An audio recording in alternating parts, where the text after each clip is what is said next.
Hello students, देखिए companies act के जो केसेस होते हैं, जिसका मतलब है लिटिगेशन, जिसका मतलब है डिस्प्यूट, जिसका सिंपल भाषा में मतलब क्या है। देखिए हम सारे जानते हैं कंपनी क्या है, एक SLE है, stands for separate legal entity, एक आर्टिफिशियल पर्सन है।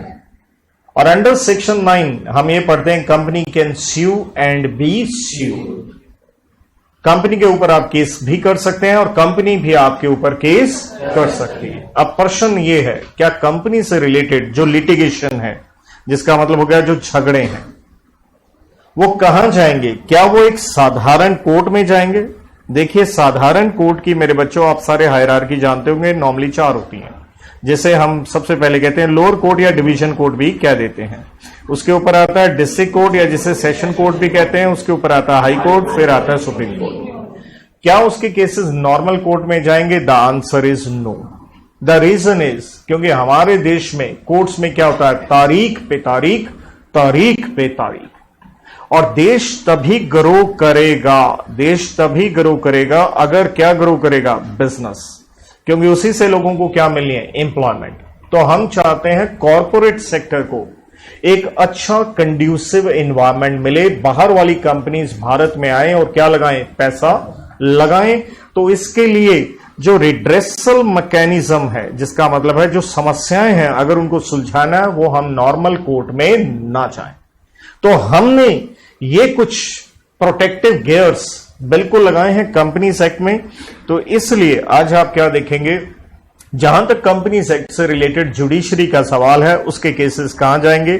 ट्राइब्यूनल एंड स्पेशल कोर्ट में जाएंगे।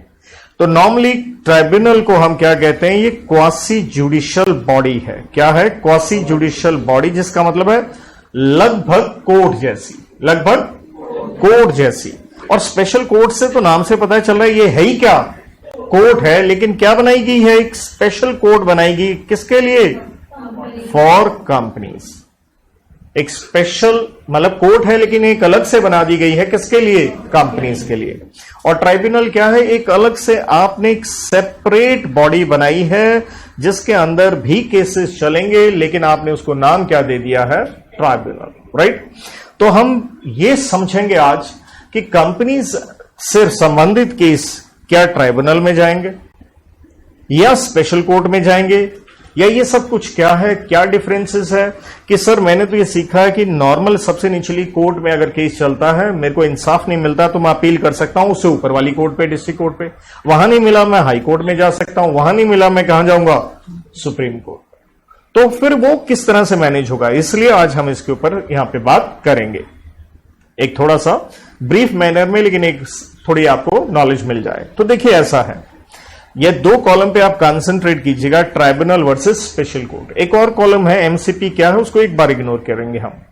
देखिए कंपनीज एक्ट में बच्चा लोग आते हैं 29 चैप्टर्स कंप्राइजिंग ऑफ 470 सेक्शंस। तो कंपनीज एक्ट में ट्राइब्यूनल के ऊपर एक एक्सक्लूसिव चैप्टर दे रखा है 27, chapter number 27, that's exclusive chapter on tribunal. इसी तरह से स्पेशल कोर्ट के ऊपर भी बेटा एक एक्सक्लूसिव चैप्टर है, चैप्टर नंबर 28। मतलब 29 टोटल है, लास्ट वाला छोड़ दीजिए तो कह लीजिए second last and third last, 3 chapter है।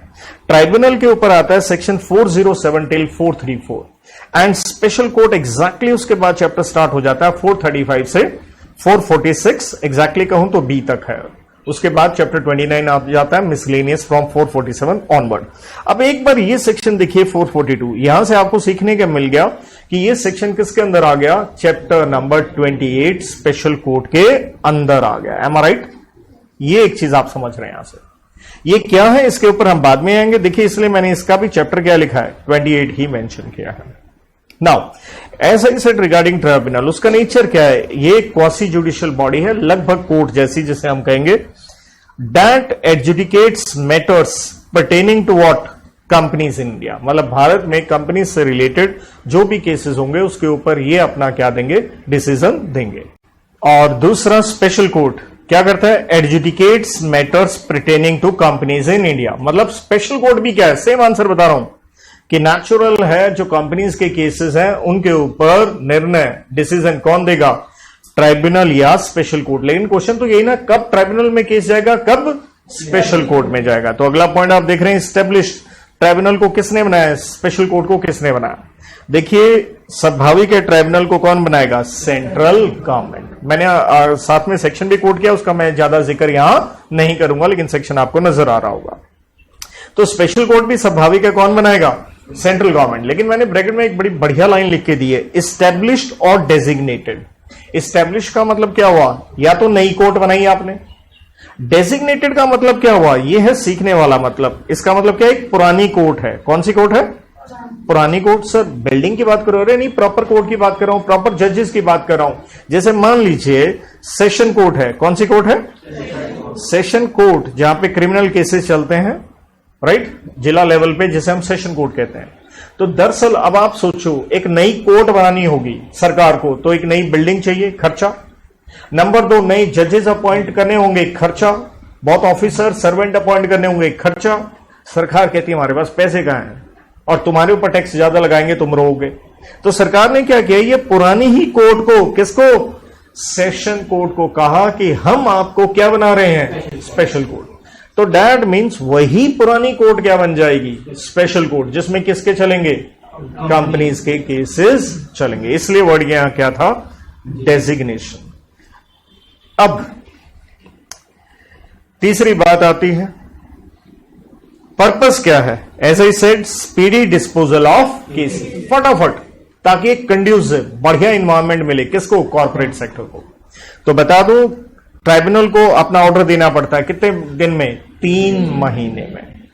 सेक्शन भी मैंने कोट किया, मैं उस पर नहीं जा रहा हूं। स्पेशल कोर्ट का भी, जब नाम ही स्पेशल कोर्ट है, जैसे मैं एक उदाहरण दूं, बड़ा मेरे को बुरा महसूस होता है उदाहरण देते हुए। जैसे आपने देखा होगा हमारे देश में एक बहुत बड़ा ये गलत कार्य हुआ था, निर्भया केस, आपको याद हो, राइट। उस बच्ची के साथ बहुत भयानक कुछ गड़बड़ हुई थी। तो स्वाभाविक है, जब बच्चियों के साथ कुछ हरासमेंट, इस तरह की चीजें होती हैं, क्या उनका केस 10-10 साल तक चलना चाहिए, नहीं, फटाफट क्या आना चाहिए, निर्णय। तो वो भी कहां रेफर होते हैं, स्पेशल कोर्ट में। ये बिल्कुल उसी तरह से आप एक उदाहरण के लिए देख सकते हैं। अब इसके अंदर मैंने टाइम नहीं मेंशन किया, तो ऐसा टाइम नहीं है, लेकिन एक खूबसूरत वर्ड देखिएगा मैंने और क्या लिखा है, समरी ट्रायल में।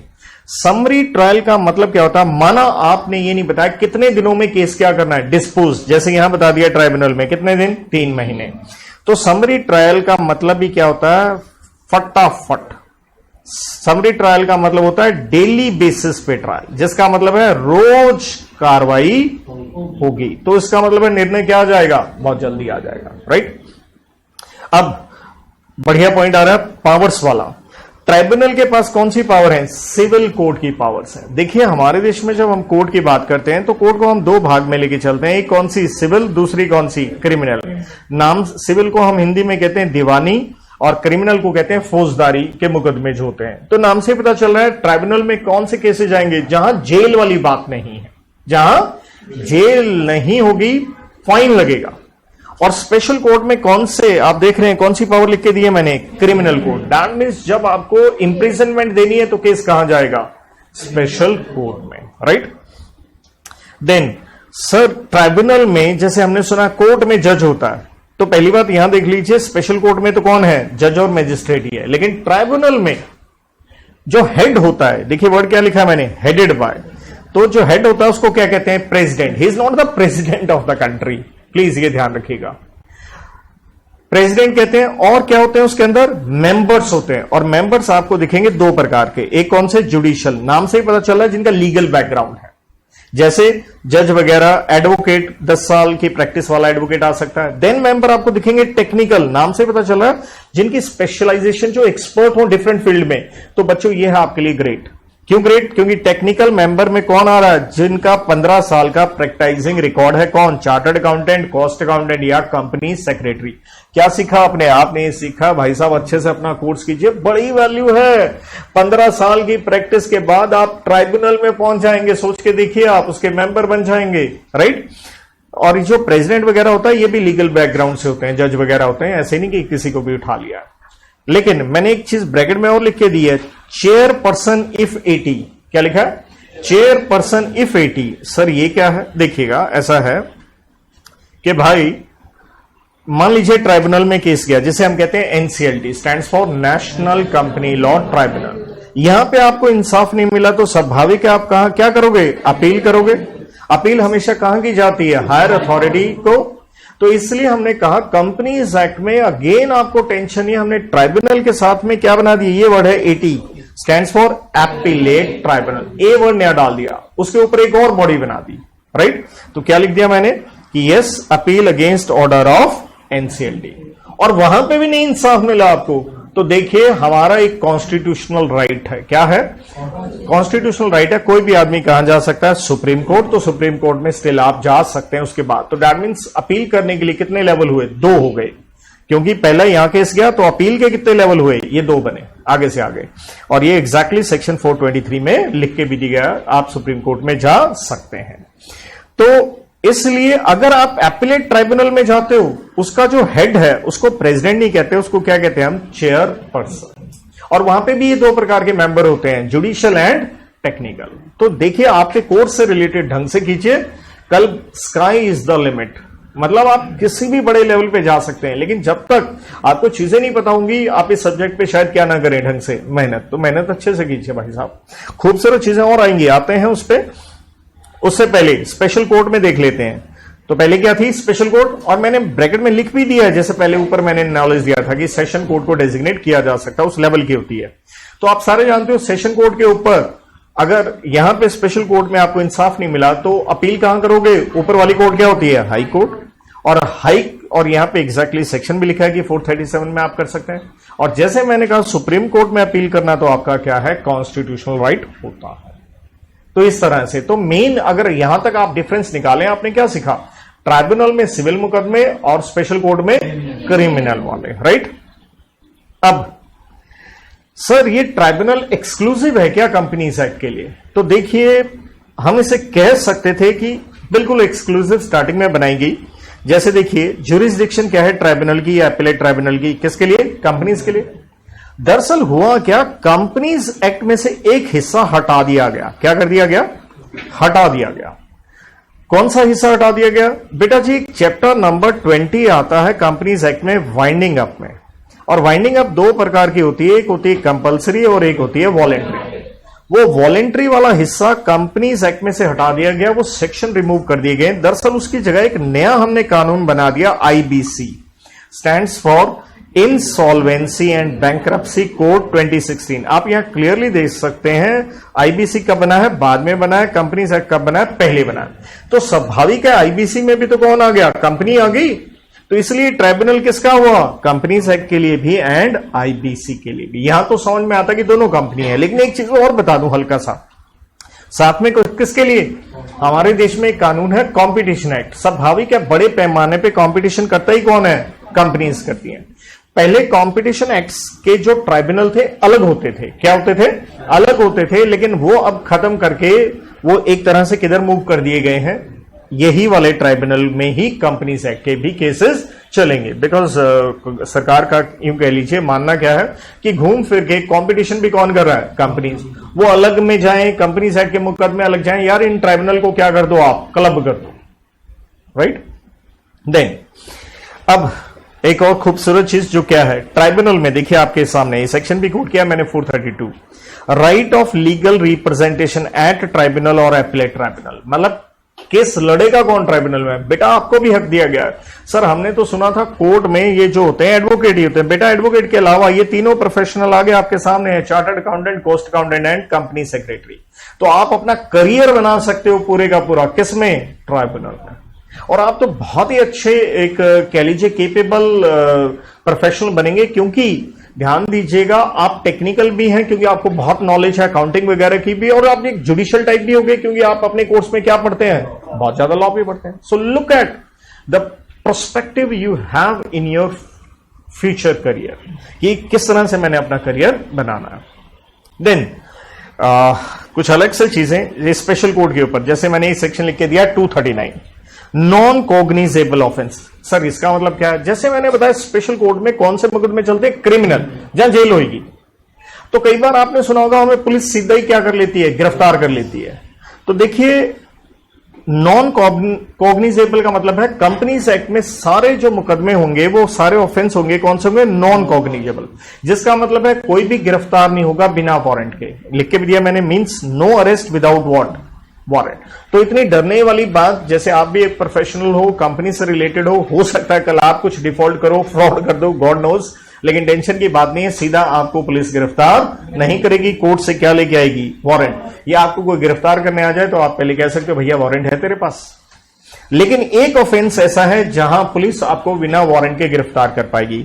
Every offence under this act सारे नॉन कॉग्निजेबल हैं, एक्सेप्ट कौन सा? Offence under section 212 sub section 6। ये क्या है सर? देखिए, जैसे सीबीआई आपने सुना होगा। सीबीआई क्या है? एक इन्वेस्टिगेटिंग एजेंसी है हमारे देश में जितने भी ऑफेंसेस होते हैं, और उन ऑफेंसेस को हम किस नेचर के देखते हैं? Criminal nature. लेकिन अगर इकोनॉमिक ऑफेंसेस हैं, इकोनॉमिक का मतलब क्या हो गया? पैसे से रिलेटेड, और कंपनियों में फ्रॉड होंगे किससे रिलेटेड? पैसे से रिलेटेड। तो यूं कह लो सीबीआई का ये एक भाई है, कंपनीज एक्ट में एक एजेंसी है जिसे हम कहते हैं S F I O, stands for serious fraud investigation office. क्या वर्ड इस्तेमाल किया मैंने? Serious fraud. तो बहुत बड़ा फ्रॉड है, सीरियस। जैसे आपने सुना होगा नीरव मोदी वाला पंजाब नेशनल बैंक का 12,000 करोड़ प्लस का, राइट? तो वहां पे आपको अरेस्ट किया जा सकता है बिना किसके? वारंट पे। तो एक ही ऑफेंस है जो क्या है? कॉग्निजेबल होगा। वो कौन सा? 212 वाला। देन एक और मैंने स्पेशल कोर्ट से रिलेटेड बढ़िया चीज यहां कोट की है, 441 कंपाउंडिंग ऑफ ऑफेंस। तो सर स्पेशल कोर्ट का मतलब आपने बताया क्रिमिनल कोर्ट वाली पावर, जेल होगी। सर मैं बच नहीं सकता क्या? तो आपके लिए खूबसूरत चीज है, आप पैसे देके बच सकते हो। सर पैसे देके? सच्ची? इसलिए नॉलेज दे रहा हूं। 441 सेक्शन कहता है कंपाउंडिंग ऑफ ऑफेंस। सर इसका मतलब क्या है? Means compromise bye paying what? पैसे देके बच जाओ। लेकिन कब बचोगे ये सीख लीजिए। एक्सेप्ट, एक्सेप्शन का मतलब पैसे देके बच नहीं सकते, कहने का मतलब है कोई कॉम्प्रोमाइज नहीं होगा। कब? Offences punishable with imprisonment only. मतलब अगर सेक्शन में स्ट्रेट वे क्या लिखी है? जेल लिखी है। तो आपने ऑफेंस किया है जेल वाला, तो भैया फिर पैसे देकर नहीं बचोगे। या फिर कौन सा? और punishable with imprisonment and also with what? Fine. तो वर्ड क्या है? एंड है। तो दैट मीन्स हम कंपाउंडिंग किसकी करवा सकते हैं? या तो अकेला फाइन है, हो जाएगी कंपाउंडिंग, या क्या लिखा है? फाइन और इम्प्रिजनमेंट, तब भी क्या हो जाएगी? कंपाउंडिंग हो जाएगी। या लिखा है फाइन और इम्प्रिजनमेंट और बोथ, क्या हो जाएगी? कंपाउंडिंग हो जाएगी। लेकिन जहां वर्ड क्या आ गया? एंड हो गया, वहां पे कंपाउंडिंग नहीं होगी। तो ये थोड़ी बेसिक नॉलेज है स्पेशल कोर्ट से रिलेटेड आई एम गिविंग। अब देखिए, हमने ये ट्राइब्यूनल और स्पेशल कोर्ट क्यों बनाए? इसलिए बनाए ना कि जो आपको एक रिड्रेसल मैकेनिज्म क्या मिले? अफेक्टिव मिले, फटाफट क्या मिले? इंसाफ मिले, टाइम क्या ना हो? वेस्ट ना हो। क्योंकि कंपनी का टाइम वेस्ट होगा तो वो बिजनेस नहीं करेगी, तो लॉसेस होने वाले हैं, वो देश के लिए अच्छा नहीं है, स्पेशली एमएनसी वगैरह भी नहीं आएंगी। तो जैसे हम कहते हैं, मान लीजिए हस्बैंड वर्सेस वाइफ, क्या झगड़े होते हैं? बिल्कुल होते हैं जी, साधारण सी बात है, राइट? तो मुझे बताओ, इनमें झगड़ा हो गया, क्या सीधा ये कोर्ट में जाए? इससे तो क्या होगा? एक फैमिली ब्रेकडाउन हो जाएगी, राइट? ये अच्छा नहीं है। तो हमारी मंशा क्या होनी चाहिए? कि कॉम्प्रोमाइज हो जाए। जीवन में याद रखिए, जितने मर्जी बड़े गुनाह हो जाए, at the end of the day compromise ही सबसे क्या है? बेस्ट रेमेडी होती है। इसलिए हमने कंपनीज एक्ट में इसी चैप्टर 28 के अंदर 435 से 446 बी के अंदर आप देख रहे हैं सेक्शन कौन सा बनाया? 442। क्या बनाया? नाम से आपको पता चलेगा, मीडिएशन एंड कॉन्सिलिएशन पैनल। तो हमने कहा यार, ये क्यों ट्राइब्यूनल और स्पेशल कोर्ट में भी आप धक्के खा रहे हो? क्यों अपने पैसे क्या कर रहे हो? अपना टाइम क्या कर रहे हो? बर्बाद कर रहे हो। आप मीडिएशन करवा लो। जैसे मान लीजिए आप दो लोगों में झगड़ा हुआ, आपने मेरे को बुला लिया कि सर सॉर्ट आउट करवा दो, तो अच्छा है ना? तो देखिए कितनी अच्छी मंशा के साथ ये एमसीपी बनाया गया है। तो क्या लिखा है यहां पे? Intervention of some third party in a dispute with the intention to resolve the dispute amicably. Amicably mean शांति से उसे हम क्या कर लें? समाप्त कर लें। अब सर ये तो सेक्शन है, तो लॉ ने ही, कंपनीज एक्ट ने ही बताया कि एमसीपी कौन बनाएगा? Central government to maintain a panel of experts. Sir why expert? देखिए कंपनीज का डिस्प्यूट है, केस है, तो कोई ना कोई एक्सपर्ट तो चाहिए जिसको किसकी नॉलेज हो? कंपनी लॉ की।